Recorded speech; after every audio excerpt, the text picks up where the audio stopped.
I used to be a club DJ in Columbus, Ohio. I told you guys that. Rave DJ, DJ Web Slinger. You guys are like, what?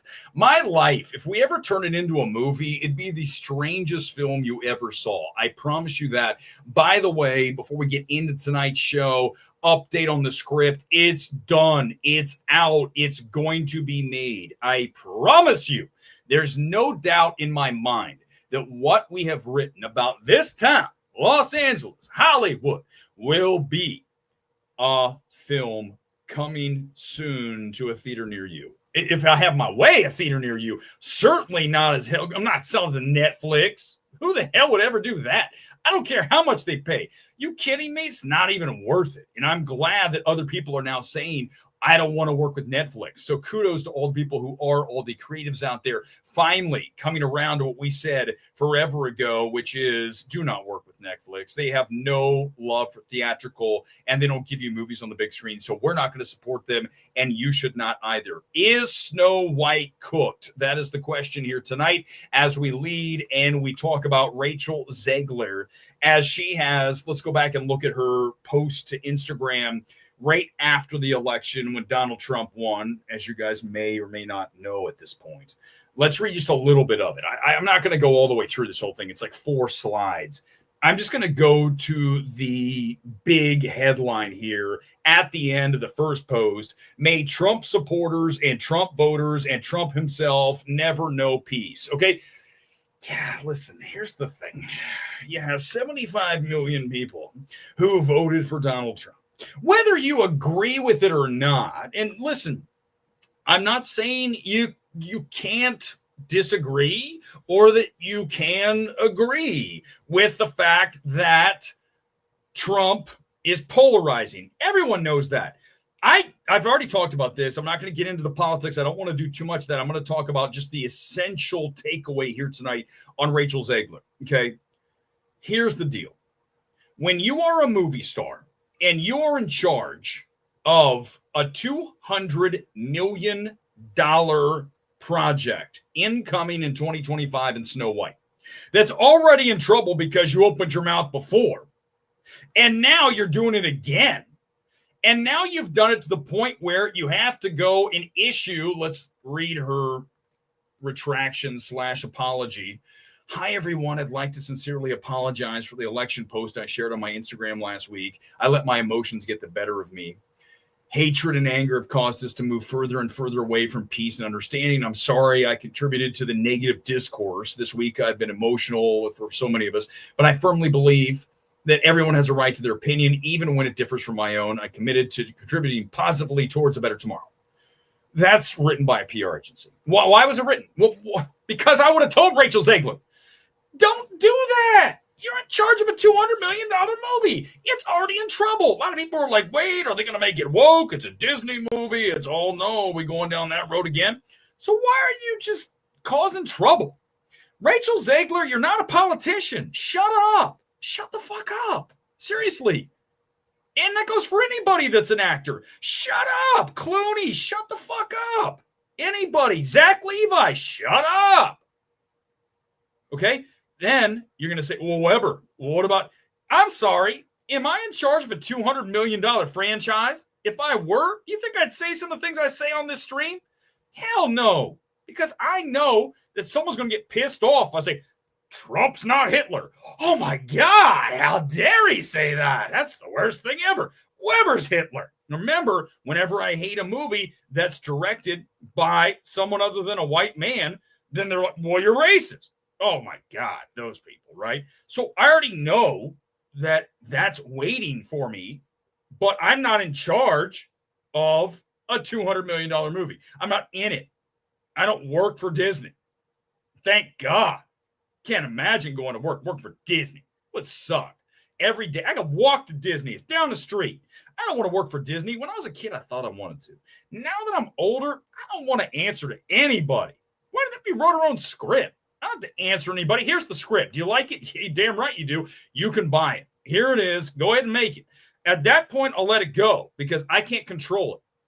But working for someone, I'm not good at that. I don't want to do it, okay? The audio is not coming from my mic. Let me see if I can fix it. I can hear it myself. Thank you for that, by the way, movies and film. I'll try to fix it. I just got a brand new setup here. So if you're hearing it from the camera, I apologize. I'll try to fix it, but we'll do what we can here tonight. I'll do my best, okay? I don't know where the hell the settings are on this. For now, just live with it, okay? Until we get to what I want to do. Okay, audio. Give me a second. Let me see here. Give me a second. This is what happens when it's long. Okay, I think I fixed it. Everybody give me a thumbs up. Did I fix my audio trouble? I hope I did. Snow White can never be profitable. It's going to cost $300 million plus marketing. Then Zegler torpedoed the movie. David, I would agree with you that this film's dead. It's cooked, right? That's the question we asked. And I mean, I already answered it. It didn't take long. This film's cooked. This film's dead. This film's going to really suffer from Rachel Zegler. And the fact that who wanted another Snow White, especially if it's, quote, woke. I don't even care. You know how I feel about these things. You can make it a little bit woke. I'm okay with that, right? I just told you I was drinking in West Hollywood. By the way, for those of you who don't know, West Hollywood's the gayest part of the country, period, anywhere. But I don't care. I grew up, I told you guys, in Columbus, Ohio, I went to gay bars. That's what I did. It was like, that's all we had. We went and they danced to stuff like the Madonna remix you heard off the top. So you have an idea that my life is not as easily pigeonholed into, we're going to put you here and here. That's what makes every individual who they are. So here's the deal. I don't care so much if you put the woke stuff in. I'm not Gore running a stream saying the movie's bad because there's a bunch of gay stuff in it. Oh, what? What is that shit? I don't even know why you listen to people like that, because that's not an evaluation. That's bias. It doesn't even make any sense to me. But that's the world we live in, right? We have these sides. You've got to be right. You got to be left. How about I'm in the middle? Because I really am. And I have shades of both sides. But ultimately, I'm objective. So when I see Snow White, if it works, I'm going to tell you that I'm happy with what I watch. Go back and look at Little Mermaid. I like the film, okay? More than a lot of you did. And I didn't care that Ariel was black. Who gives a shit? What's wrong with you guys? Why are you being so weird? Does it work or does it not? Yes, she has a great voice. When that film soars, it soars. Now, is it an outstanding film? No, but it is. Is it the worst movie that you could ever hope for in a live adaptation of Little Mermaid? No, it's acceptable. Kind of like Red One, right? We talked about that. It's not terrible. It's just okay. And that's why we called it A- cinema score. So it's really not that surprising. That's the score we got. Gone Girl, is my mic on or not? Did I fix it or not? I think I did. All right, let's go to the next topic. Come in with the comments. I have no problem with that whatsoever. But I do want to continue because there's not much more to say aside from we need these actors and actresses to shut up. Okay. It's not your job to tell me how to feel politically, to tell me how to vote, to tell me how I should think. Your job is to be an actor in a film and to present that as well as you can, okay, whatever that role is. The off-the-screen stuff, I really want to be kept to a minimum. In fact, a layer of mystery, really, ultimately, right? Go back to the biggest movie stars. You didn't know everything they were doing. I give a lot of credit to the stars who are not on Twitter. If I were a Brad Pitt, I wouldn't be on Twitter. All you're asking for is trouble, right? We all see it. You send one tweet that gets you in trouble and it's done. So I don't care. You know, I mean, listen, I'm not, again, fronting a $50, $100, $200 million film. If I am, then all of a sudden I've got to change a little bit of how I operate. You have to understand that you're no longer working for yourself. You're working for a big company, and you've got to be able to change your ways, because otherwise you're going to cause trouble for your employer, and that's not a good thing if you want to keep getting employed. It is time for the MMT evaluation of a movie that's not due out here for a number of weeks here in LA, let alone the rest of you. You're not going to get this until January. We have a very early review here because I want to give some love to Roadside Attractions. They were able to hook me up with a link to watch this film. I wanted to see it in the theater, but I also wanted to see this film. So I said to myself, I'll watch it at home. I'll crank the volume. I'll get the surround sound. And I have my early MMT evaluation of The Last Showgirl. We finally have a trailer, which is what I was waiting for, because I'm not doing a review without a trailer. You got to have an idea of what we're doing here with this film. And here we go. the trailer for tonight's MMT evaluation, The Last Showgirl.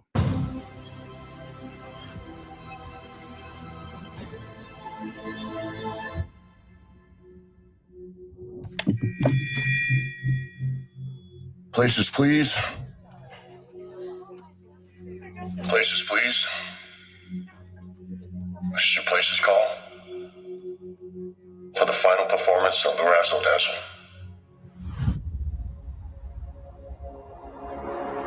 I mean, Las Vegas used to treat us like movie stars. Just costumes, set. We were ambassadors for style and grace. The Las Vegas Showgirl.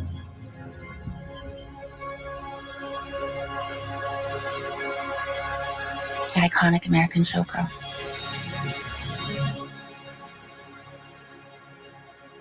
You have an act prepared? I do. I'm a dancer. Music?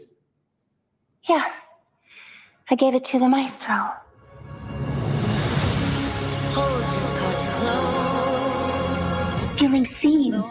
Feeling beautiful. That is powerful. And I can't imagine my life without it.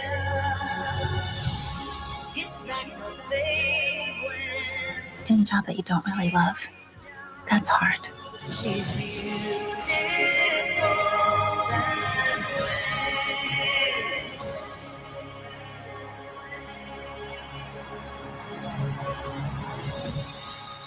Really good trailer, and it gives you a perfect view of what this film delivers, and you can see it throughout that nearly 2 minutes that you just sat through. Gia Coppola has really a beautiful eye. I mean, this thing is hypnotic. It's got a wonderful aesthetic, and I think you obviously can see that throughout that trailer as Pam Anderson is in the final stretch of her long-time role in this showgirl extravaganza in Vegas. And it's got a grounded narrative, which, of course, I'm always going to love, right? I mean, not only do you have the actual visuals here, the aesthetic that I love in any film, you also have a grounded narrative of this woman at a crossroads in Pam Anderson, who's perfectly cast here, by the way. I'm going to say this, that I think we all know this, right? Is this really news? Pam Anderson's not really the best actress. So here, what she's doing is within what she's capable of doing. That said, is this a best actress performance for me? No. This is more of an overall film in than it is an actress in, because I think when you watch some of these line deliveries by Pam Anderson, even if she's trying to be grounded, even if she's trying to be in the moment, it still comes off as that's Pam Anderson, the actress that was kind of a little bit iffy, right? But here's the problem with the film. Without getting into exactly where it goes, because I never want to do that on these MMT evaluations, I wish this film had leaned harder into the depressing side of this story. Now, I'm always going to go with that, right? That's my note on virtually every single film. I want you to go more grounded, and I want you to go more depressing. And I know that for some of you, you don't want to hear that. But I think back to the films I love, and the majority of them that stand out have an ending that is not the perfect finish. It is leaving a character in a spot where you're like, what's next for them? I think this film does that, but I still want it to almost wallow in its misery more. And I know that that is very specific for me, but I do believe that if we do that here, it's going to be a stronger film. And I think the other issue with this film is that the emotional moments don't quite hit as hard as you want them to. She's got to meet with her daughter late in the film, and the way it's written, I just don't believe the reaction from the daughter who is finally seeing her mom in the show that basically ruined their relationship because she spent all her time trying to be a showgirl in Vegas. But that moment and the lines of dialogue don't really ring true for me. These are little things, but they do matter, right? When we're talking about watching any film, and this is why this is a hard job, right? Because for the majority of people, they are just saying this film doesn't work. This is that. This is bad. This is good. Whatever it is. Here's the deal. I am always going to watch something and say, what if we would have twisted the knob here and then turned it down here and up here and changed this, rearranged that. And because I'm always thinking that way, you know, almost right, the format of the film and how can we best deliver the story, that it's very hard for me to watch a film like The Last Showgirl and not say to myself, ooh, there was an opportunity to really do something great here, and you came tangentially close, but not quite close enough. It's an 84%. It's a solid B for me. I wish I could take this higher, but again, for the reasons I just listed, we have to go a little bit down. That said, I think it's something you should add to your viewing queue as we wrap up 2024. You're not going to get it near you likely until January, but I wanted to give you that early reaction because it's a film when I watch a trailer like that and I saw even the poster, this is my kind of film, right? Right. Grounded, gritty, and based on characters that are blue collar. You know, you talk about what do you think we wrote? What kind of film do you think we wrote? I just explained what I like. What do you think we have? We have a blue collar Hollywood story. Now, that's where I'm always going to be. So if we write script number 2, 3, 4, it's going to be the same general feel. That's what I like. And that's just, you know, that's we all have our deal, right? Whatever that is. For some people, they want to make a horror film. They want to make a sci-fi spectacular. For me, I want to make very small, emotional, grounded, human, blue collar, people struggling. That's what works for me. Coach sipping Jamba Juice. I don't know, Eric. I think Pam was better in Baywatch, just missing something for me. Listen, she can't be Pam Anderson in Baywatch or whatever. What was the one where she played like the killer? I don't remember. Okay, I don't even know if I've watched that movie. Remember where she played like the assassin? But listen, here's another good thing that's good with this film, Coach. It's an hour and 25 minutes. It's so short. So you're in and you're out, which is refreshing. This year, I will say, as bad as it's been, as disappointing as it's been throughout the entire year, virtually with a few hot spots here and there, we have some peaks. We have so many valleys. Shorter films. And I'm loving that. Okay.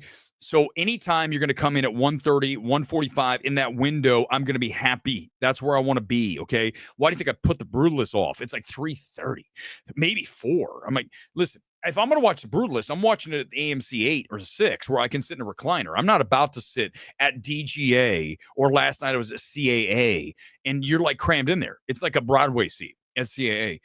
And I went to go see the new, what the hell is it called? The Room Next Door, the whatever the hell it was. But here's the thing. I'll talk about that later. That doesn't come out for a while. But when I watch some of these films, I want to be in a recliner. It just makes sense, right? And again, all these things right down the street makes it easy for me. Any other comments before we move on here? Because I do want to bash somebody again. Because, you know, we've already kind of like taken Zegler out. We're now going to go after. I didn't know if I wanted to do this, but I just had to play this because I was watching it and I said to myself, dude, my man's kind of crazy. Can I just say that? If Jeff's watching, I just want to say this. Can someone check on Jeff Snyder? I think there's something. There's something off. He's not. There's something wrong. It's not. This isn't funny. This isn't me trying to be ha Weber. There's something a little bit off. And I say this as someone who I don't ever want to see someone completely go off the deep end. It's like, dude, maybe you should not do what you're doing. Just so you know, for those you don't know, Jeff Snyder is the in Snyder. Here, let me just show you what I saw the other day when I was looking up the latest. He's all of a sudden he's back on Twitter after he's posting pictures of himself shirtless in the car. And what we said at that time is, Jeff, listen, there's only one of us who can post pictures shirtless, and it's not you. So don't do it. I'm sorry, I'm going to body shame you. I have to, because I put too much work in. I'm allowed to do that. If you put the work in, you're allowed to say these things. If you don't, you don't. So Jeff, don't post any more shirtless pictures. Don't do it. It's not advisable. Okay. Again, my job, and I think I'm good at it, I'd be a great agent, is to tell people the reality of the situation. And okay, so Snyder's charging $10 to follow him, and then it just went down to $5. But did you see this? I'm not a huge Pat McAfee fan, but he calls up Glenn Powell, and let's listen to a little bit of this. Glenn Powell's on the line, and they talk about a report from the Insider. Probably filming. Do one more Mission Impossible. Boom. Guess who's the young hotshot, Glenn Powell, and who's going to hand the baton right off? You better be in the movie. Hey, we're live right now. So they've got Glenn Powell on the phone. Oh, is that? Yeah. Okay. Don't let that out. I literally am wearing my costume in the movie, man. I can't. All right, I won't show you. Sweet costume. They just broke some massive news about you and your future, and we just wanted to say congratulations to you. Oh, what is it? Tell him. Do we trust what at Hollywood Handle says in the Hollywood world? It's from the Insider. Do we know who the Insider? Time out. Can I just for a second before we go on to this, and he hammers Insider. This is funny. It's actually hilarious. Hollywood Handle. Can someone tell me why there's all these accounts on Twitter like Hollywood Handle discussing film and all of these like physical media? These people that sit around all day and take other people's shit and tweet it out like Hollywood Handle. Get a fucking job, you bum. What the fuck are you doing? These people are every time I see one of these tweets, I'm like, do you just sit around all day and repackage tweets? I hate Elon Musk's business model where you get impressions, you get paid, because all that does is encourage people like Hollywood Handle. And then here's what, anyhow, he took Snyder's report and packaged it for his own tweet. Is INSNEIDER. I know who that guy is. Yeah. Okay. Credible. Is Snyder normally right? I couldn't tell you. That's the moment I died. Is Snyder ever right? And then it's like complete silence, right? It feels like for 2 minutes. And then he goes, oh, I couldn't tell you. But he knew who he was. Well, of course he does. Who doesn't know? Who doesn't know the guy who posts pictures of himself shirtless in a car going, hey, baby, I want some action. I can't find anybody normal, but this will get it, right? Me, a nerd with my shirt off in the car. Okay, well, is this right? Tom Cruise reportedly wants Glenn Powell to replace him as the lead for Mission Impossible franchise on future installments, is what the Insider is reporting. We just want to call and say congratulations, brother. My mom would never let me do that. No! Now, okay, so he refutes the report. In fairness to Jeff, this is the only time I'm ever going to be fair to Jeff, because at this point, it's like a train wreck. Is even if he gets these things right, the stars can't admit it, even though I think it makes sense, right? Glenn Powell, because at some point, Tom Cruise, 60 plus years old, he can't keep doing this shit. He can't run down trains and jump buildings and shit. He, at some point, trust me, as somebody who still tries to play beach volleyball, and today wrecked my back. I was playing, I went up to spike, I went, oh my God, my back. And I felt like the lady who got stuck in the bathtub. I can't get up. I was like, this is terrible. Getting old sucks. But back to Snyder. At least, even if he has it right, he can't ever get it right because the stars are going to refute it. Remember when he said that Sydney Sweeney was going to work with Johnny Depp? Maybe it was true, but then once it got out, everyone was like, don't work with Johnny Depp. And he's like, okay, I just won't do it. So it's almost like, and here's the thing also, scoops are so fucking dumb.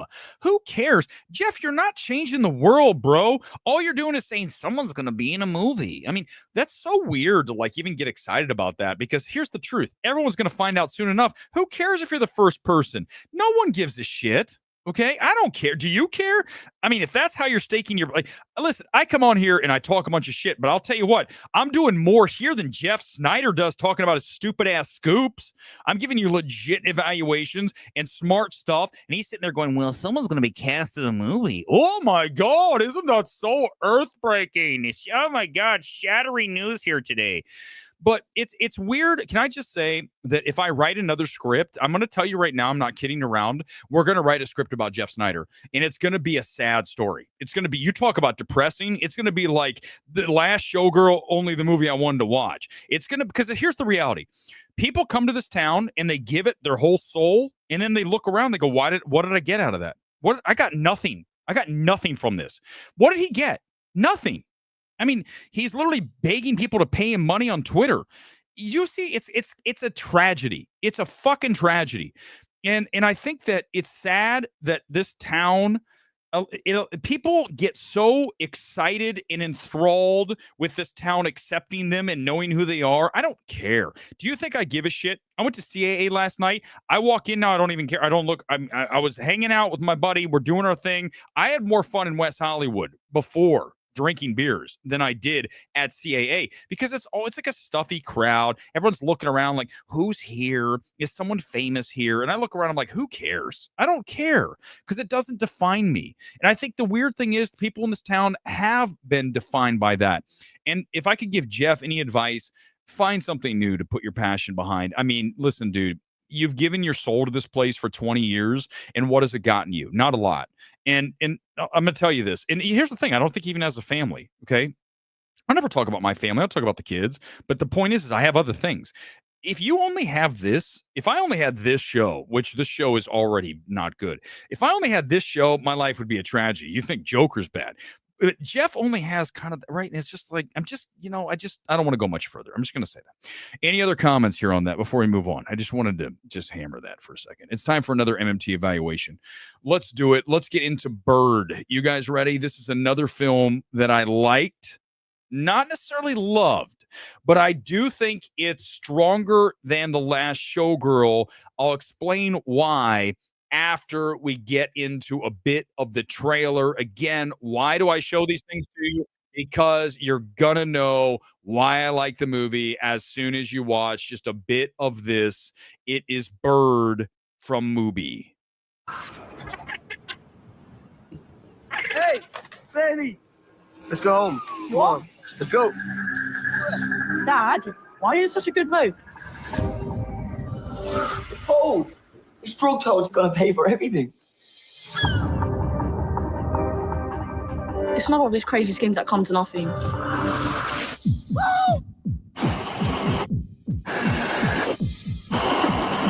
wanna come. Oh, you're not coming. Now go home.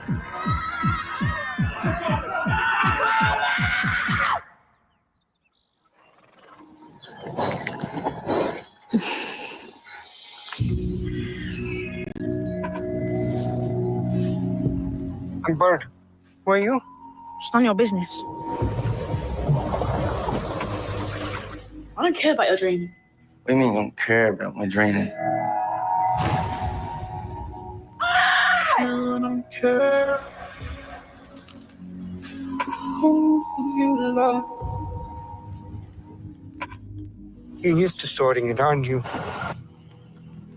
Taking care of things yourself. You don't care who you love. It's beautiful, isn't it? What is? The day. Who you love, who you love. And there's the trailer, and you see everything I like, right? Energetic, grounded direction. When you look at Andrea Arnold, she last film she had that had a lot of attention was American Honey. This is her 5th feature. I love her style, right? I love her aesthetic. Very much like Last Showgirl. These are my kind of films, right? You can see it. Very much of a lived-in blue-collar story of this young girl who's got a tumultuous life with her mom and dad, and it's her dad is Barry Keoghan in this thing. And Barry Keoghan, we've talked about this before about Barry Keoghan. I like him a lot. Okay, he's weird, and there's something he has that is very interesting to watch no matter what he does. But again, the note here for Barry Keoghan, and I think for a few people in this film, is the fact that you need to rein your actors in. As a director, you cannot afford your actors too much leeway when it comes to a performance, right? You need to give them some parameters to work in. And obviously, you're not going to try to contain them, but you also aren't going to let them just do batshit stuff.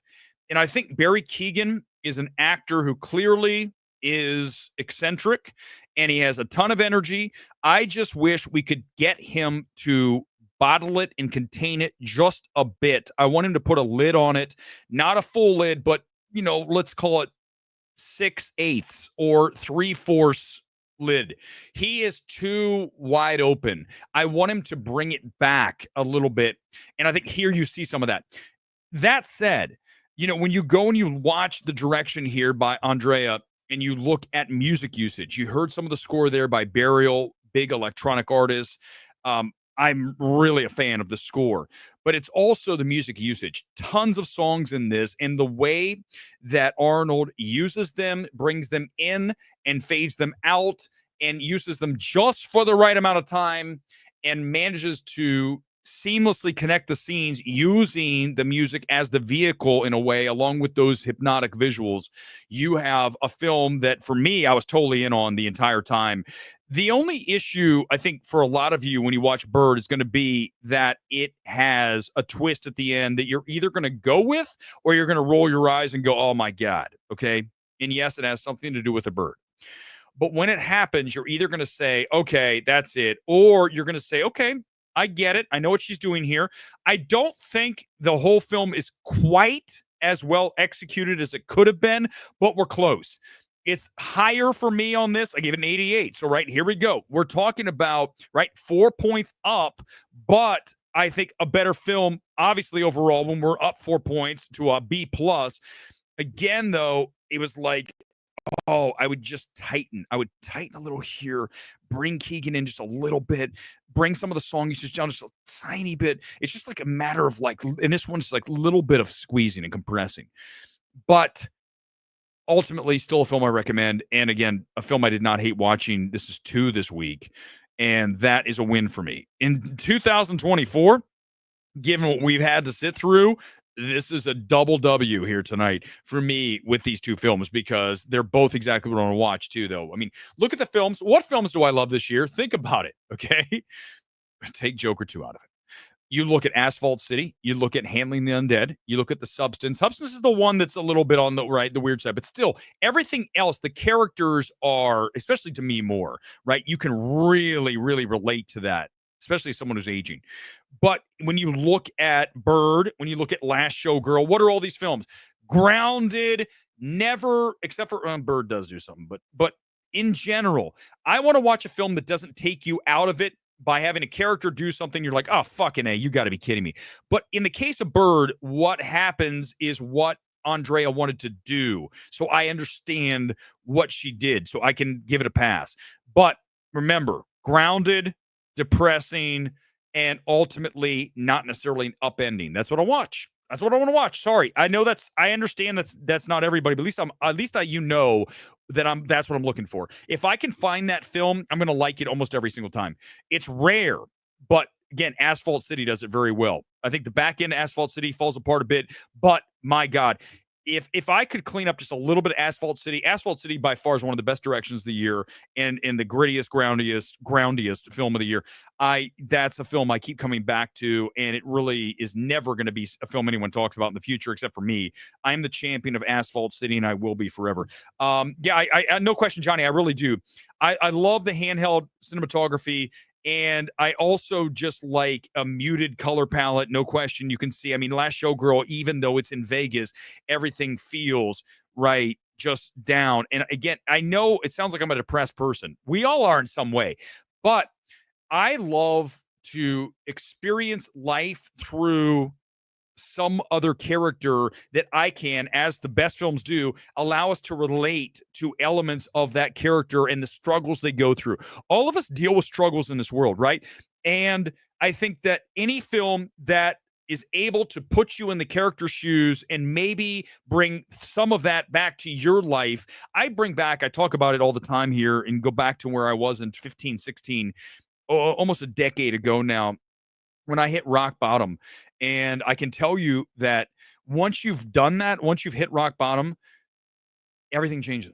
And I can't, unless you've had it happen to you, I cannot teach you that. You can't learn it unless you have been through it. But once you have, it's transformative, right? And so that's always going to be my interest level.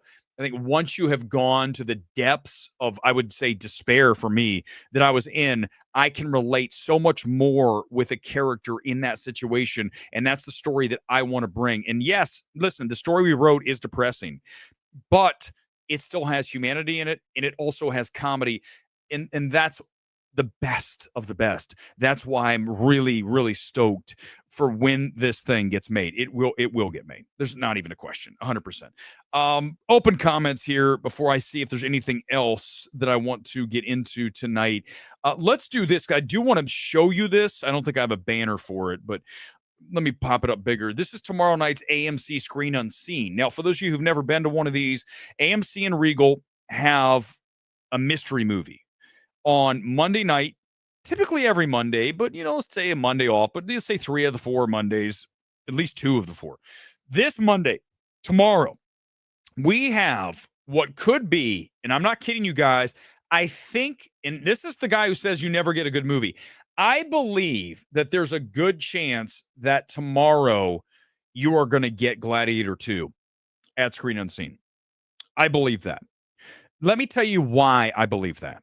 Because the runtime's identical, the rating's identical. It's out this week. There are no early screenings of Gladiator 2.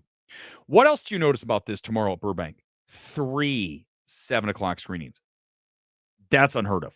I've never seen 3. I've seen 2. I've never seen 3. 3 of them going off at 7:00. There's not a 7:30. Sometimes they've done that. This is designed. Let me explain why I believe it's Gladiator 2. This is designed to get the word out en masse and quickly. 3 screenings in LA for $5. You can go see possibly Gladiator 2. If it's not, do not come after me. I'm just telling you, giving you the reasons why I believe we might be looking at that. If it is not Gladiator 2, good chance it's queer, which I want to see. A24, Daniel Craig. I know it's got too much gay for Gore, so Gore can't even watch it, right? Well, it's about a gay man. We can't watch that. I'm still gonna go. Listen, I have not always won on my bets, but I'm pretty good. I've got a 90+% batting average on these things. I believe tomorrow is designed to get buzz through the roof, to build to a crescendo ahead of Thursday's opening. I believe you're going to get Gladiator 2 tomorrow at AMC Seen on Screen. Screen Unseen. I believe that's it. Now, if you're on the East Coast, you're kind of screwed because you already bought a ticket. You have to go, and you're the guinea pig. Here's the crazy thing that's amazing. Is if you're in LA, we get to let you guys go first. And then when you tweet out what it is, we all go, nah, cancel. That happened to me last week. I go, what's the movie? And I found out and I go, cancel. So tomorrow I have a seat. And as soon as I find out it's not Gladiator 2, I'm going to hit cancel.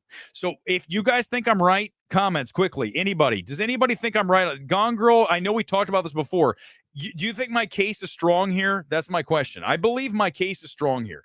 I believe that we have a very good opportunity here tomorrow night to watch Gladiator 2 early.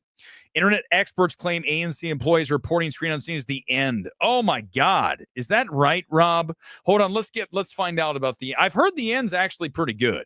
The movie I saw last night with Tilda Swinton was not. Okay. That's the new, I keep someone say Pablo Larraín. It's what's his ass? Almodovar. This film's not that great. The new one. I just saw it last night at CAA. Let me see if I can find the end runtime. Tilda Swinton, Michael Shannon. But why would they have 3 runtimes? 228. Yeah, that makes sense. I'm not going to lie to you. Can I strike everything I just said? No, it's too late. It could be this. There it is. It's 2:30. It's R. It's a neon movie. That really makes sense. But why are there 3, right? Go back and look here at the runtimes. There's 3 of those. That's very unusual to see 3 Screen Unseens, right? I've never seen that. I've seen 2. I've never seen 3. So whatever it is they think is going to have traction, is the end something people are going to be excited about? I know it's sort of an awards movie. I get people are kind of raving about it. But listen, are you asking, do people want to watch the end or they want to watch Gladiator 2? I'd rather, frankly, I don't know. I mean, I probably would go see the end tomorrow, but I wouldn't mind seeing Queer. But Queer's 215, but it's R. So it's A24. They've done those before. Neon's done them before. The end doesn't have a rating. Sodfic, I don't know, though, man. I feel like it probably does. You sure it doesn't? I don't know if it does. So we'll find out tomorrow. But if I was right, come back. If I was wrong, do not comment. Don't come into the comments and say Weber is wrong. Don't do it, okay? Just let me just be tonight. Tonight's kit is Huesca from La Liga. And I wanted to go the dark motif tonight because I jacked my back up. I'm in a bad mood. Well, I mean, okay. I literally couldn't even walk. I was walking out from the beach. I looked like I was a 90-year-old man. I'm like, this is bad. Would you allow a rewrite to some degree of your script? The producer says we need to change the little things. Dieter, I don't know if it would mean it's over.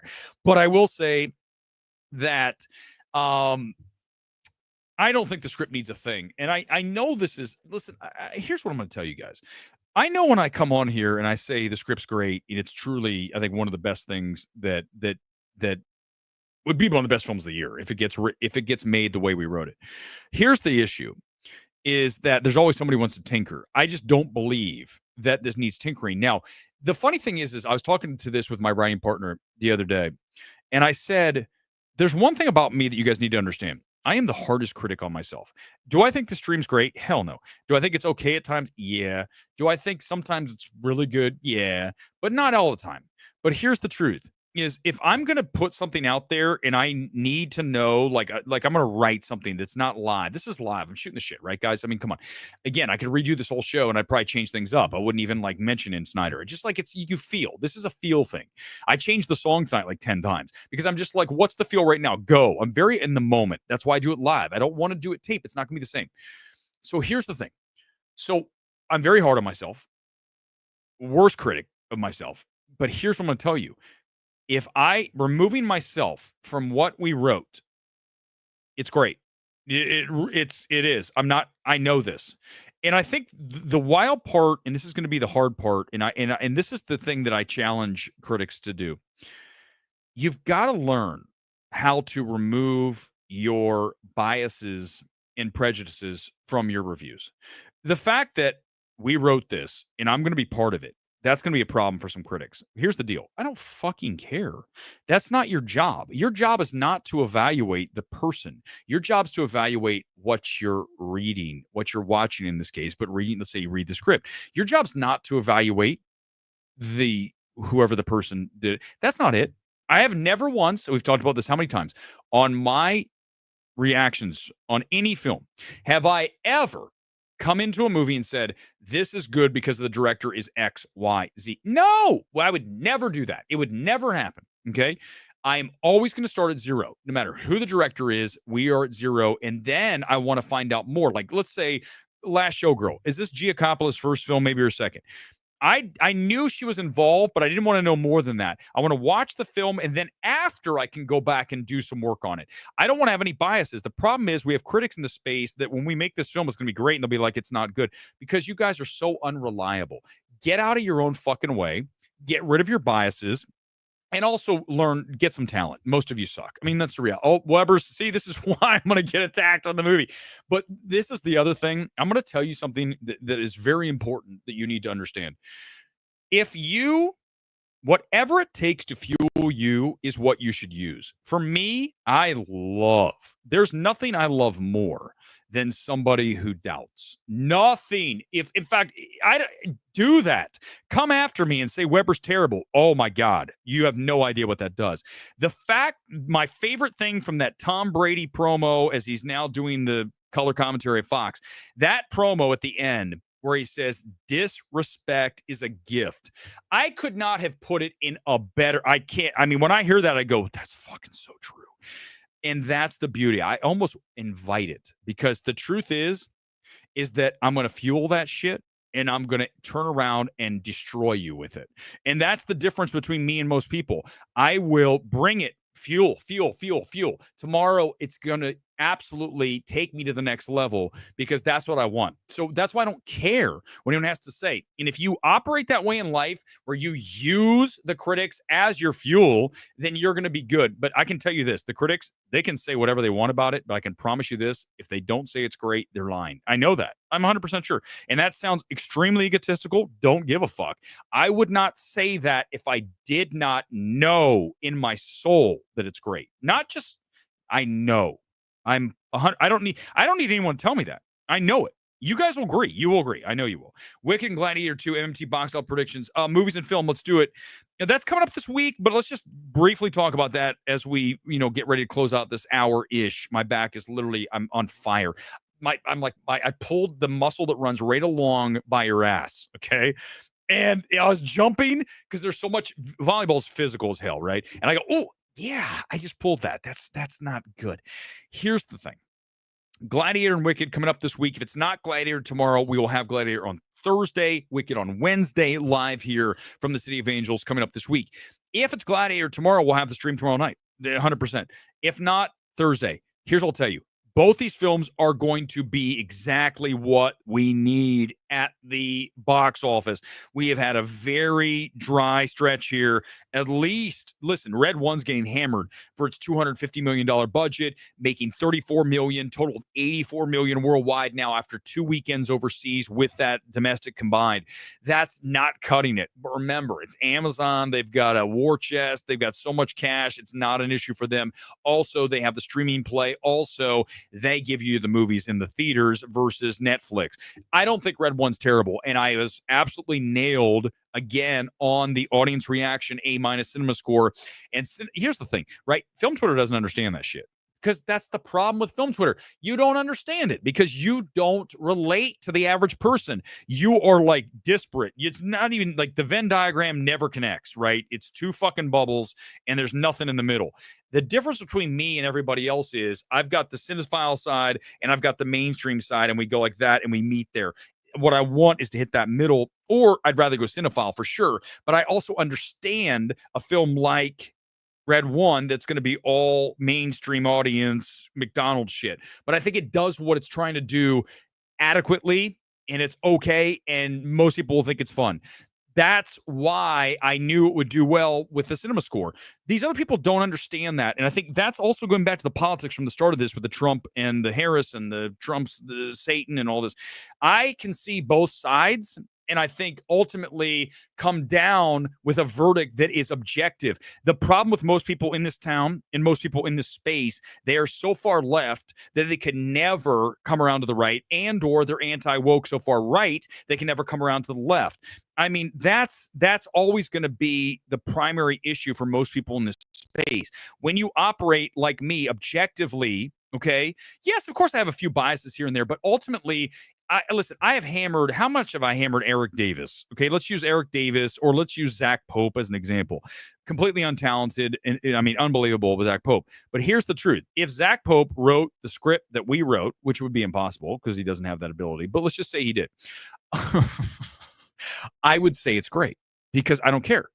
Oh, it's from Zach Pope. Wow, that's surprising, but I'd still say it's great. Do you see that's the difference between me and everyone else? You have to be able to say, objectively, something's good, even if you don't like the person. And that's the problem we have in this world, right?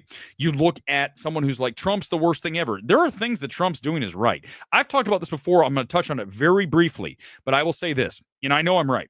And I know a lot of you will agree with this. And if you don't, you need to check yourself because there's something wrong. The one thing that I am 100% certain of, we cannot have a border with just letting anybody come in. We can't. It just can't happen. It's not even a question. It can't happen. We have to get that under control. You have to vet who's coming in. This is not a free-for-all, okay? And I know there's some segment of the population that thinks, well, everyone's entitled. No. First of all, I don't believe that at all. I believe you earn your keep in this world, 100%. I'm not one of this Gen Zers who thinks everybody's great. Obviously, watch the stream. I think that's very dangerous to say. Nobody's owed shit, okay? And I understand you have a hard plight. I had a fucking hard plight. I was depressed beyond you could ever imagine. So don't tell me about I didn't have a hard fucking plight. But I'm also never was sitting there going, I had gay. I need some help. Oh, will you somebody help me in life? No, because ultimately you are the only person who will save you. You. And the sooner you realize that you're not going to be helped by anybody, the sooner you're going to be better off. And if you can't handle it, I have news for you. You're fucked. You can have people that help you along the way, no question about it. But ultimately, you are with you at the end, and there's nobody coming to save you. And I think that's the issue that so many people have. But I can tell you right now that if Trump is about shutting down the border, I'm 100% with it. 100%. You cannot just have it. We can have immigration. Okay. Checks and balances. You do not just let anybody come in. Hell no. Would you let a prisoner from another country come in? Yes, they're here. 100%, guys. You're telling me. Of course it is. Here's the reality. You got to get control of that. So there you go. I'm agreeing with one side. Conversely, I'm going to tell you that another policy maybe doesn't work. That's the difference. And I know I'm right because I'm fair, okay? 100% fair. We've talked about DEI how many times? I'm not going to do it here tonight. We're not doing once I get started, I have to just bring it out. DEI should be abolished in every way, shape, and form. It should be completely wiped out. There should never be anybody who gets a job because of the color of their skin, whether it's white or black. Never.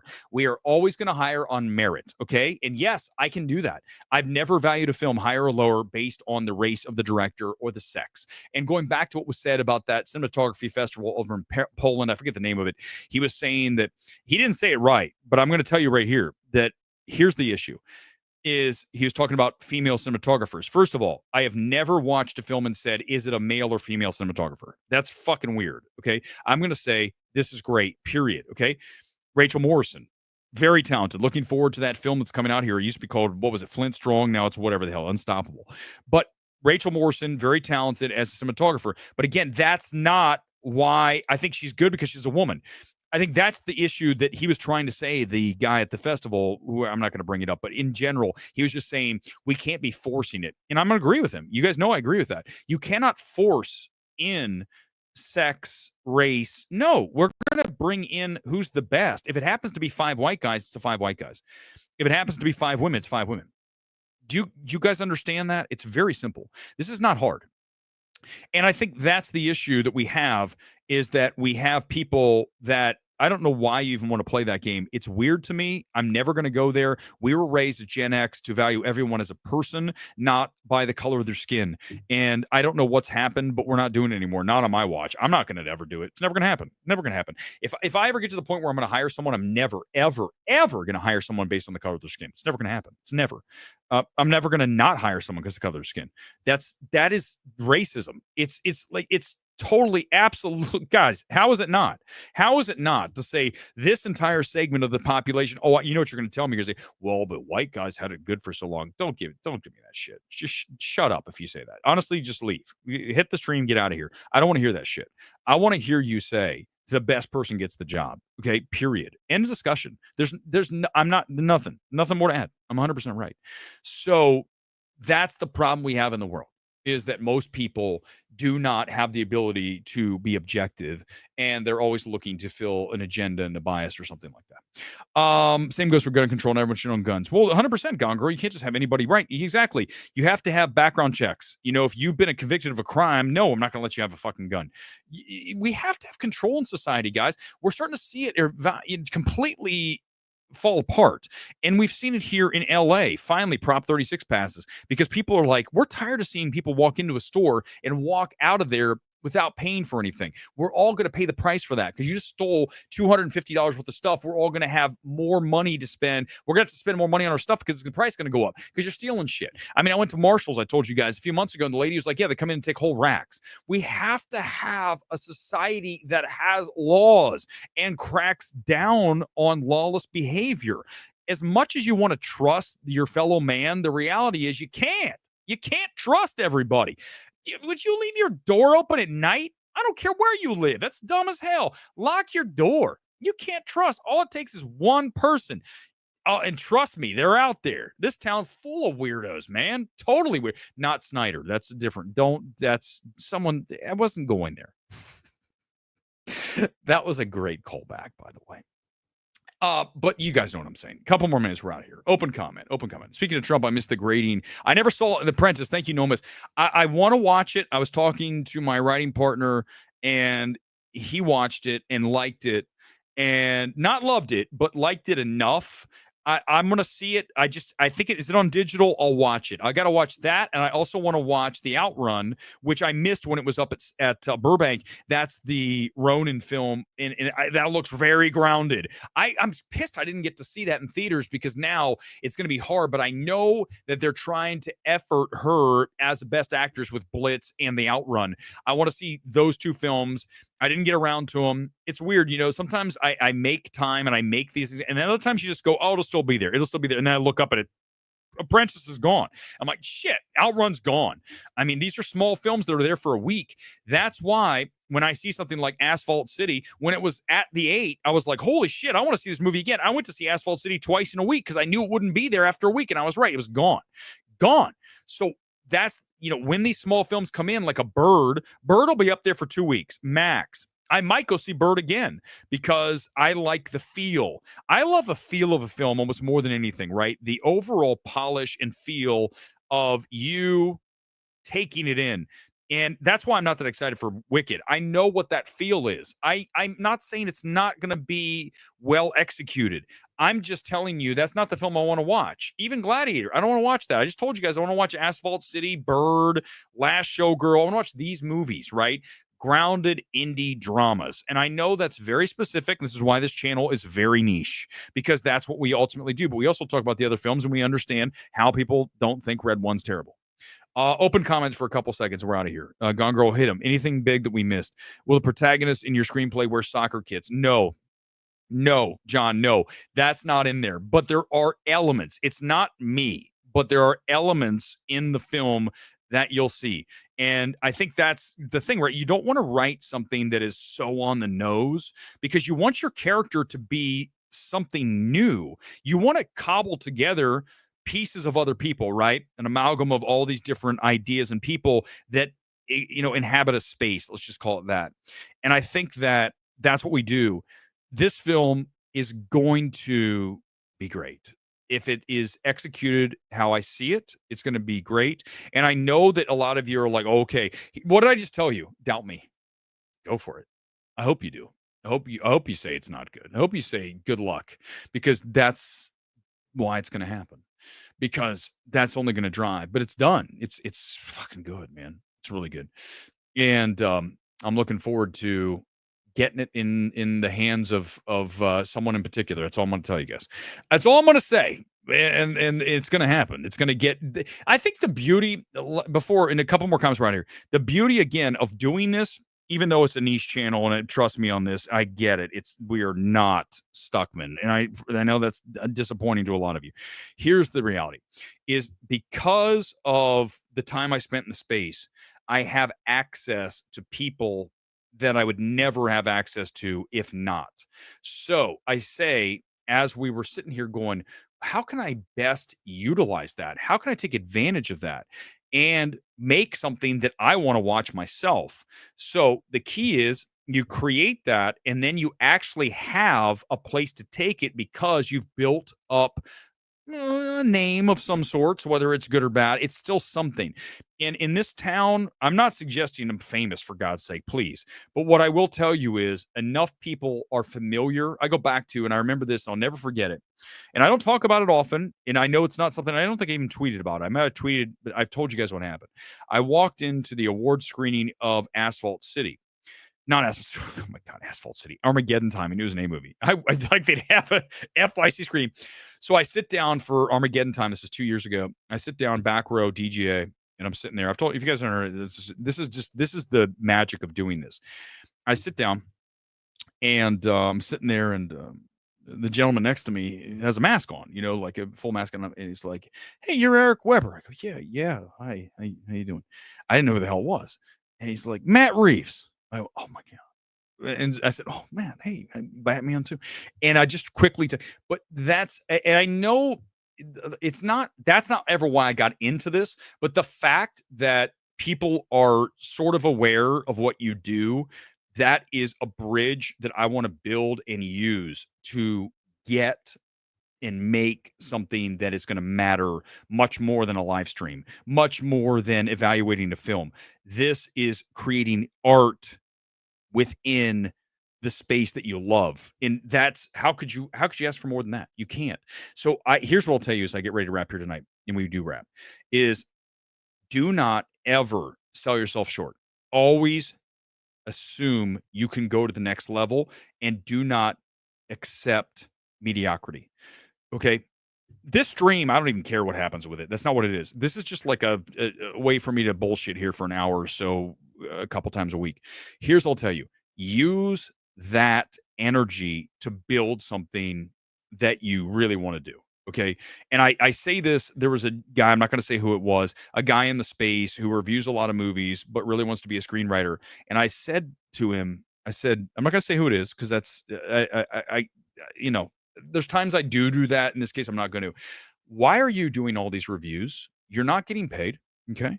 You're not doing much with them. You don't really have an outlet that is even like, listen, I'm not saying this stream is the biggest and we have thousands of viewers. No, that's not why I created it. But at least I have an outlet. Imagine not even having anything. You just go to the movie and you spend all this time reviewing, talking about movies, and you don't do anything with it. That is criminal to me. And I said to this person, instead of spending so much time reviewing other people's work, why don't you sit down and write what you want to write?